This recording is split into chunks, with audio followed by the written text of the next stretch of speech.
Enye yezinto endiyifundileyo njengesifundo kuDavide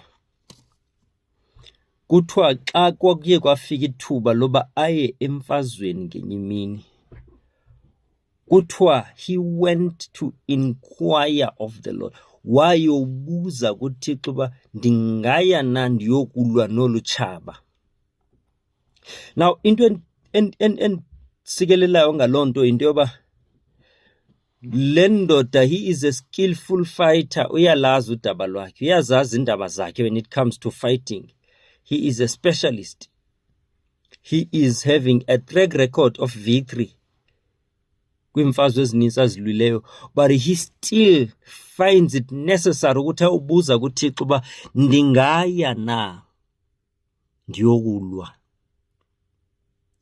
I wonder how many of us, before we take a major step in our lives, sizawukwazi ukuthi siyombuza uThixo ukuthi must I do it? Because zikhona izinto athi uThixo ngokakunika isakhono sokuzenza, but ibe i-timing yakho yoba uzenze ingekho right, and once you do them ngexesha elirongo, noba unaso isakhono, you might end up looking like awenzanga kakuhle or ungaphumeleli or effectiveness ne-impact ingafani, just because you went with i-experience yakho yokwazi ukwenza loo nto without checking ukuthi uyobuza kuThixo and find i-direction as to whether you should undertake that task or not. I know you're probably gonna get invites left, right and center. Uyacula, uyashumayela, you are talented, you are skilled. People will want to tap into your skill. But I ask and I beseech you by the mercies of God, before you accept anything oyifumanayo esisimemo or uthatha nayiphi na into ebonakala ingathi i-opportunity ezawutshintsha impilo yakho, ngawuqala ubuze kuThixo. Nditsho mna seyizaba into in line with le nto yazi uba into yakho specialize kuyo ithandayo, oyazi ukuthi mhlambi enye uyayithandazela, uyayicela ukuthi bakunike yona. Before you accept it, can you do the favor of yourself by ukuthi uyobuza kuThixo? The benefits of David having inquired of the Lord led to God giving him a commission yokuthi ahambe ayolwa. Subsequent to that, wafumana i-victory. And i-victory zangayifumana ngenxa ye-experience yakhe ne-skills yakhe. Wayifumana by being obedient to umyolelo kaThixo. Kanti khona enye indawo apho wathi ebuza still ebuza enkosini ngoyokulwa, kodwa yabona ke le yeke le sukuya kuyo. And if waya ngoba ezazi ne-experience nesakhono, wayezawulusa. We ought to have the ability yokwazi ukuthi zeziphi izinto, even with fights, even with challenges, ne-battles that we are facing. We have to know which battles to fight and which ones not to fight. Other battles, we win them by being silent. The silence can sometimes be used as one of the weapons that you use to fight.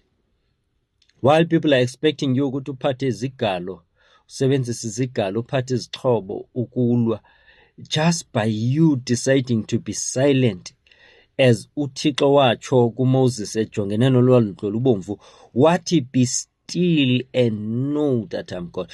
Stillness was a requirement that was required ukuthi le ndoda ilwe into yayijongene nayo. Yenza nje into simple, yavele yajula nje intonga, yayijongisa nje emanzini avuleka amanzi.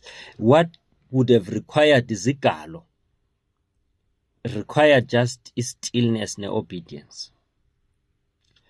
As much as you are a skillful fighter, but you ought to ask God on each and every fight that you are encountering ukuthi lena nkosi ndilwe kanjani.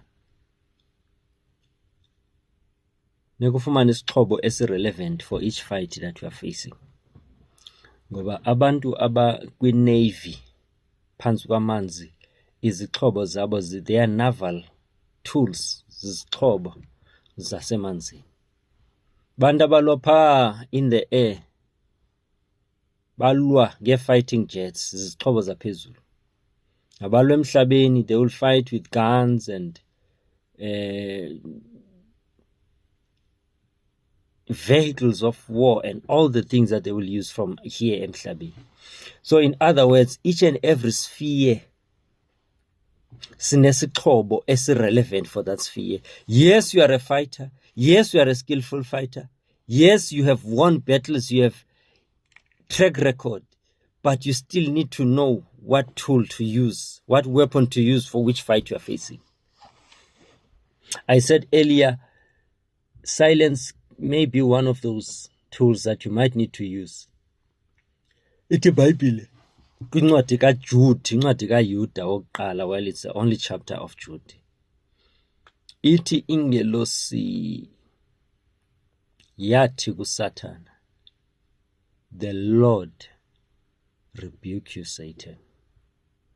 Mhlambi if yayindim nawe sasizawufuna ukubhinda uSathana, sikhaste, silwe, sithi fire, sithi senze yonke lento esiyenzayo yokuba silwe noTshaba. But istrategy awasisebenzisayo uMr Angel watsho bayabona le ndiyekela kuThixo, because ezinye fights zii-fights zikaThixo, ngoku izezakho but zezakhe kuba wena ngowakhe, uyakulwela. Ndenza umzekelo endidla ngowenza ke ngoba ndisithi umakazi wam ondizalayo, umakazi ongudade bomama wam ondizalayo, nguye umuntu okhule eyi-protector for me as umuntu ongakhulanga with isandla somuntu ongutata endlini ngoba bendingekho-exposed to the father figure.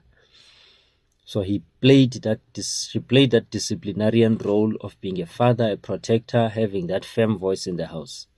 So estratweni xa ndidibana neemfazwe zestrato, ndilwa nabafana, abanye bandoyisa, abanye bebadala kunam, ndandiye ndiyoripota kuye. And then xa sendibuya kuye sendisithi ndimchazele, ubone bethuthumela besoyika, okanye sometimes ndingabuyi ndodwa, ndibuye ndihamba naye eyondilwela, eyobashouta on my behalf. Then xa sebuyela endlini phinde ndibuye ndiyodlala, sendiyahlonitshwa, ndiyoyikwa. Akoyikwa mna, koyikwa yena. Bayazi i-backup endinayo, which is umakazi oyifika eyoyikekayo behind me, a tough endilwelayo and protectayo.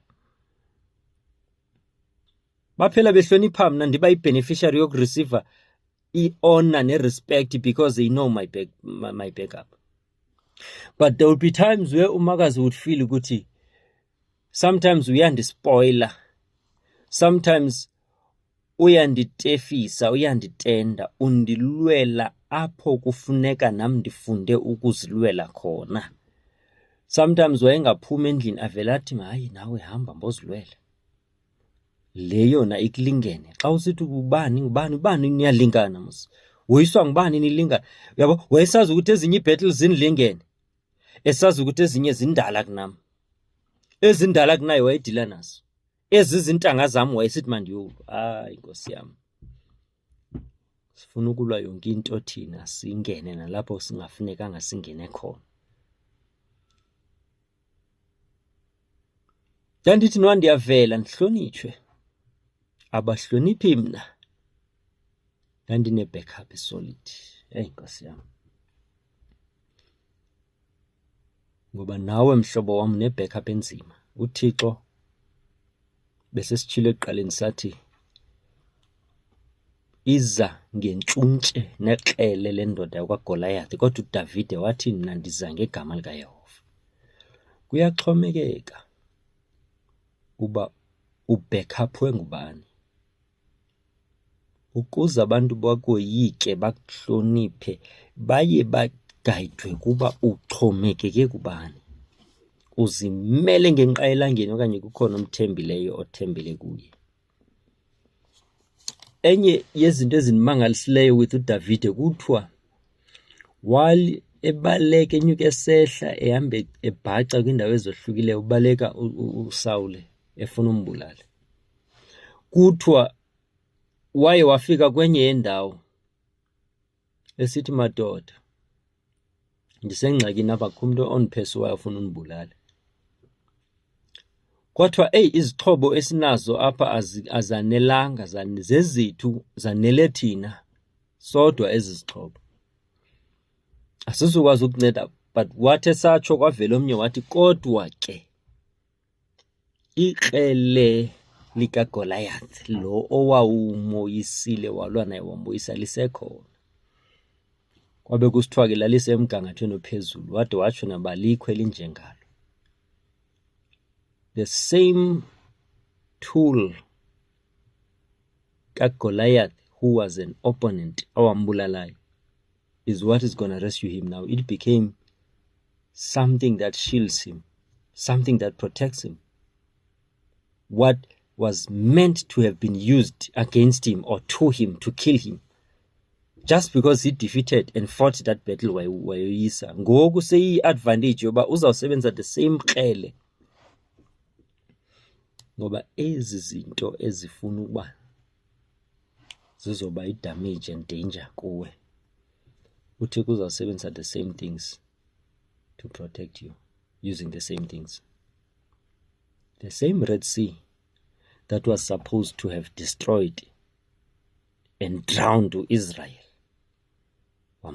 Thixo used that same Red Sea ukuthi ibe yi-protective layer, amanzi amemacaleni bathi cross on dry land. After they crossed, when the enemy tried to imitate the same thing, ithi iBhayibhile hayi amanzi abuyele endaweni yayo bafa, because babecimba i-breakthrough yenzelwe bona kanti yenzelwe amaSirayeli. Kuthiwa ke uSamson wayibulala ibhere. Then the next time ebuya kwakulaa bhere ufumana kukho ihani, kukho ubusi, into eyayinencasa etyekayo eyi-benefit to him. Uyifumana kule nto ebeyibulele, ngoba le nto eza iyi-test, iyi-challenge, iyi-war, it is the same thing at which you're gonna get your promotion, your breakthrough.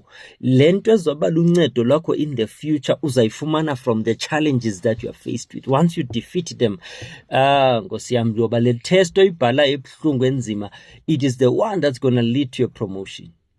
La graduation gown uza kuyifumana after upase le test. Le nto iyi-test, le nto besithi test to testimony, lemon to lemonade, and all of those things is because le nto eza a-challenge yakho right now is what is gonna be your opportunity in the future. What comes as a challenge right now in the future, that's gonna be your future opportunity. So ufuneka ke ngoku uyijonge into ngemehlo eli-positive, ngemehlo eli-prophetic, ngemehlo elinobuthixo.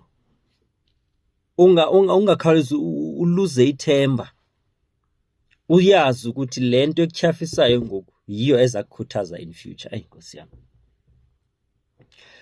ndifuna ukuthi ke kuwe mphulaphula ekhaya sisayiqukumbela le i-episode, ndifuna ukuthi kuwe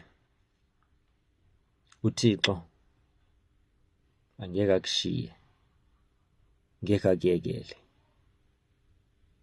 Amandla ukunikile, isakhono ukunikile, igrace nefavor ukunikile. Ezi zinto ezibonakala zilutshaba kuwe namhlanje, what looks like it works against you now shall work for you in the future. Inkosi ke mayikusikelele. God bless you.